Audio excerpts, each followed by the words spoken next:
Nothing quite like a lightning strike to wake you up in the middle of the night. So as you saw in the intro, there was actually a few lightning strikes in the area here recently. It has taken out a few of my electronics, which is a bit strange. It took out my microwave, it took out my internet router, the power cable for it, and it also took out my digital keyboard, unfortunately. So in the past few videos, there hasn't been any music because it damaged my keyboard, but getting a new keyboard in the shop is low on my priority list. I do have a lift ordered from BinPack. It's on its way. It should be here soon. With all these lightning strikes and all the strange electrical issues that have been going on, I wonder if it has anything to do with what's inside the shop. Well, look at this. A 1981 DMC Delorean. Now I know we're gonna get a bunch of questions about the decals on this car, so let me take a minute to explain it. So back in 2011, an author by the name of Ernest Cline put out a book called Ready Player One. I think in 2017 or 2018 it was adapted by Steven Spielberg into a movie, and the movie version looks a little different, but in the book version, it definitely describes a car with some of these decals. It's pretty close. But the owner brought this up from Texas for me to take a look at and do a little bit of work on. Overall in pretty good condition. We've definitely got a few scrapes here on the rear bumper, but I mean, this aluminum body is something else, that's for sure.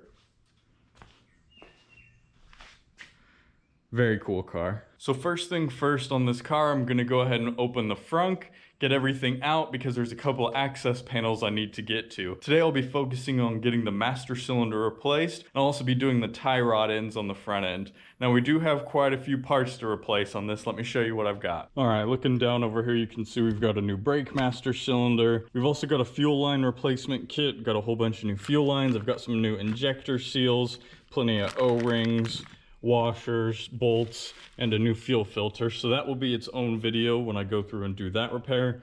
We've also got this speedometer hub repair, and I'll show you that once I've got these wheels off and the car up in the air. And I've also got my tie rod ends.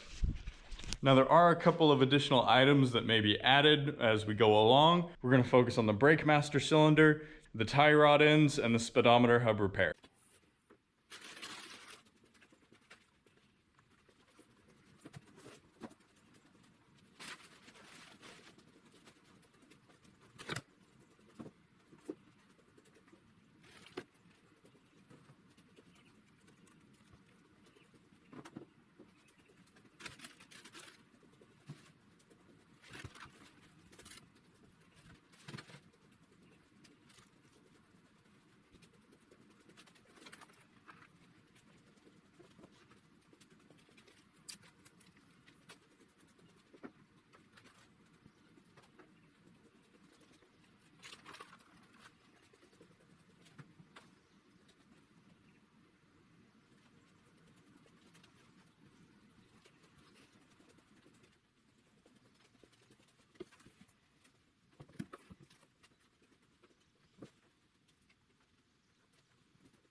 Alright, so with that panel off, you can probably see the top of this brake fluid reservoir. I'll bring the camera around to this side to show you, but this is going to give us access to our brake master cylinder.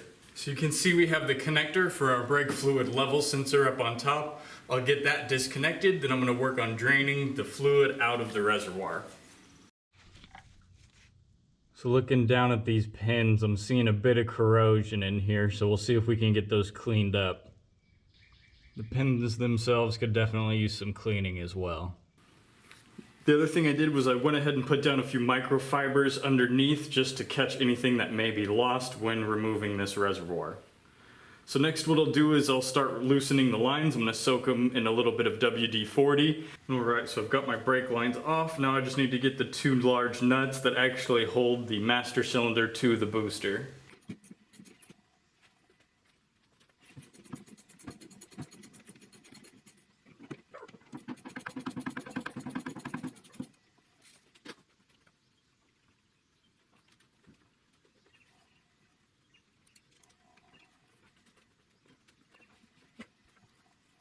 All right, looking here at this master cylinder, one of the things I'm noticing is it doesn't have a band around it. Normally the original ones will have a band around it that will display the ratio for the braking application. This one doesn't have it, so it looks like this has been replaced in the past. We'll pull these cotter pins out that will allow us to remove these pins that actually hold the reservoir onto the master cylinder. We'll get that swapped over to the new reservoir and we'll get it reinstalled back inside the car.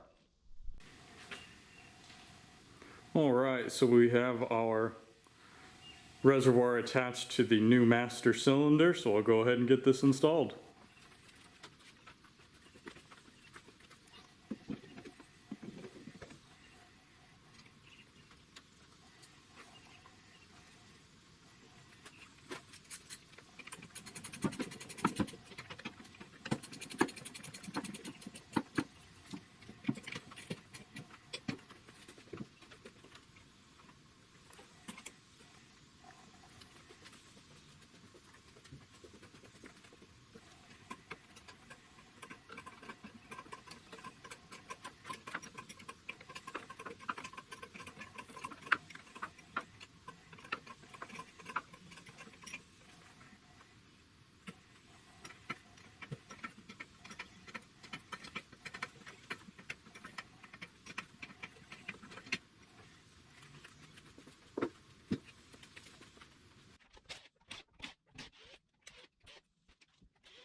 All right, so now that we've got this wheel, now that we've got the car up in the air, you can see on this driver's side, there's a plastic cover over the axle nut. And looking back here, you can see that the speedometer cable has just broken from its housing. So this is the speedometer cable. And looking here on the back side, you can see where the hub, where that cable is supposed to be connected to the back side of the axle nut. So what I need to do is remove both of the old pieces and get that new cable replaced. So I'll work on doing that.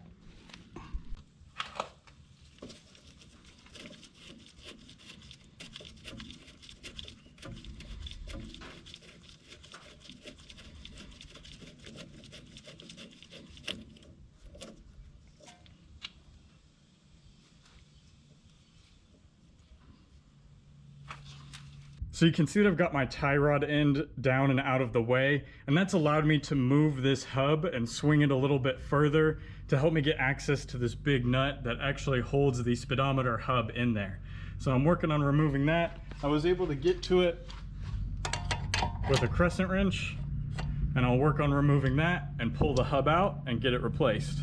All right, so I've got it out here on the table. You can see that this hub repair, this is the end that actually screws onto the speedometer cable. It's just separated. So the other halves are right here. I was able to get this big nut off with my tie rod end removed using a crescent wrench. So back over here on the table, you can see that this half is still stuck inside that big nut. There's a little snap ring right here that I was able to remove, and that allows me to push and pull this other part of the speedometer hub out. So that's about what it's supposed to look like. So I've got my new hub here. I'll install the new nut onto the new speedometer hub, and I'll get this fed in. So you can see on the speedometer cable, because they're running it through this 90-degree drive, now you have to have this running into the axle, and then this plastic cap is what holds it onto the other side. So this will definitely work. It's about $60 for this kit, and it comes with some very nice instructions. So we'll get this new part installed. All right, so over here on the passenger side, we're working on replacing this tie rod end. There's a 19mm locking nut that I need to loosen up first, so I'll go ahead and do that. All right, so I've got that broke loose. Now loosening that locking nut too far will offset your alignment a bit, so you want to be careful. Just loosen it enough to release the tension. Now there's a 14mm nut on top. I'll go ahead and work on removing this next. Sometimes you get lucky and the nut will come off. Other times you may have to counter hold the center of it. We'll see what happens here.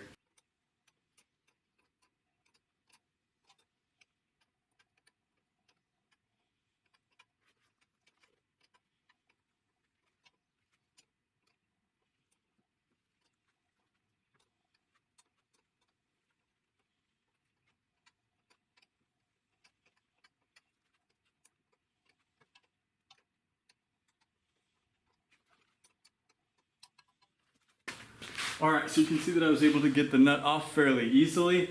Now, I need to hammer this out from the hub itself. In order to do that, I'm going to put this nut back on a few threads. And we'll see if we can hammer it out.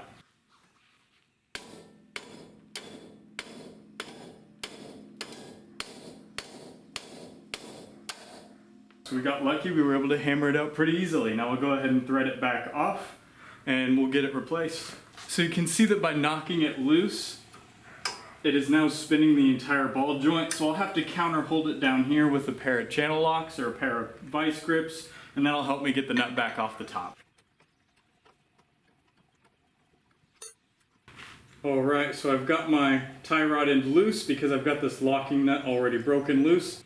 I'm going to counter hold the steering rack and I'll remove the tie rod end.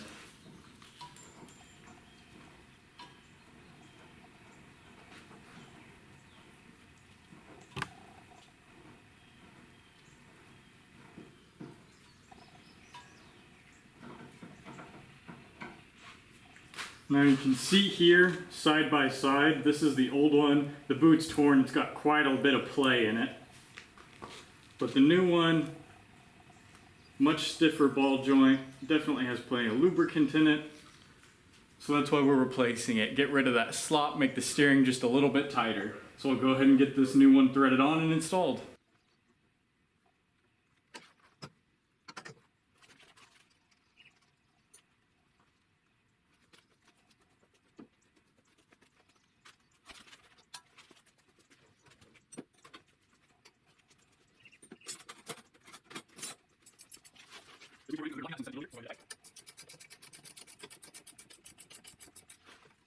Now while I'm going to tighten this, I notice that it is spinning the center. So the way that I'm going to counteract that is I'm going to push up from the bottom here, and that should give me enough tension on the stem that I can tighten the nut.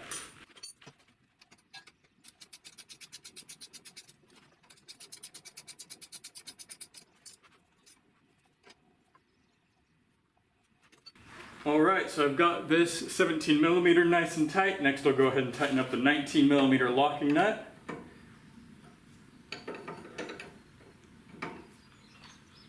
And it will rotate a little bit. That's to be expected. But as of right now, everything looks good. I'll double check the steering wheel alignment once I've got it all back together, but I'll go ahead and get the tie rod end replaced on the other side.